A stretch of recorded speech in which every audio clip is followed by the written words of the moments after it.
Terkena PHK atau memutuskan resign memang masa-masa transisi yang bikin stres.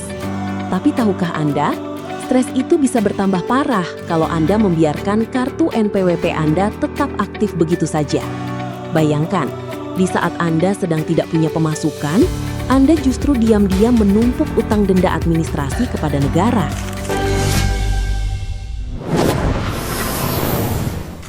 Kenapa hal ini sangat penting untuk dipahami? Karena sistem perpajakan kita mencatat bahwa selama sebuah NPWP berstatus aktif, wajib pajak tersebut dianggap masih memiliki kewajiban pelaporan pajak. Jika Anda tidak lapor SPT karena merasa sudah tidak punya penghasilan, otoritas pajak akan menganggap Anda lalai. Akibatnya, Anda berisiko terkena denda administrasi sebesar Rp100.000 per tahun. Mungkin terdengar kecil, tapi jika dibiarkan bertahun-tahun, tentu akan menjadi beban yang merugikan.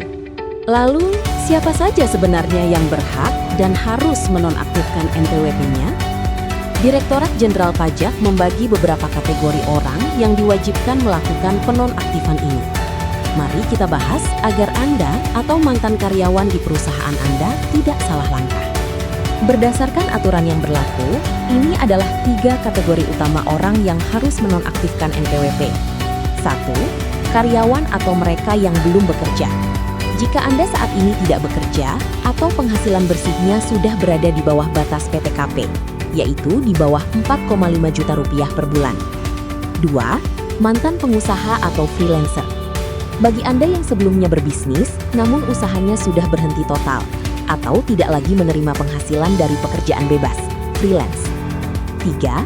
Istri yang menggabungkan pajak dengan suami. Ini termasuk istri yang bekerja, namun telah memilih agar pelaporan pajaknya ikut atau digabung dengan NPWP suami. Kabar baiknya, di era digital ini, menonaktifkan NPWP sangatlah mudah. Anda bisa melakukannya secara mandiri melalui sistem Cortex DJP. Berikut adalah 6 langkah praktisnya. Pertama, login ke portal Cortex DJP. Kedua, pilih menu portal saya. Ketiga, klik opsi perubahan status. Keempat, pilih penetapan wajib pajak nonaktif. Kelima, isi alasan pengajuan dengan jelas dan unggah dokumen pendukung, seperti paklaring atau surat keterangan pemberhentian kerja. Keenam, centang kotak pernyataan, lalu klik kirim. Mari kita rekap. Jika Anda baru saja resign, terkena PHK, atau penghasilan turun di bawah Rp4,5 juta per bulan, jangan biarkan NPWP Anda tetap aktif. Segera ubah statusnya menjadi nonaktif melalui Coretex agar Anda terhindar dari denda administrasi tahunan.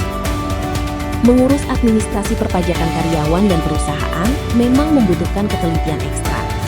Jika perusahaan Anda membutuhkan pendampingan ahli terkait pemenuhan kewajiban pajak, pelaporan SPT, atau konsultasi kepatuhan pajak secara menyeluruh, tim ahli dari Indo Pajak siap memberikan solusi terbaik.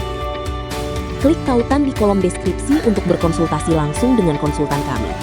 Jangan lupa like video ini, bagikan ke tim HRD atau rekan kerja Anda, dan subscribe kanal Indo Pajak untuk insight perpajakan bisnis lainnya. Saya dari Indo Pajak, terima kasih dan sampai jumpa.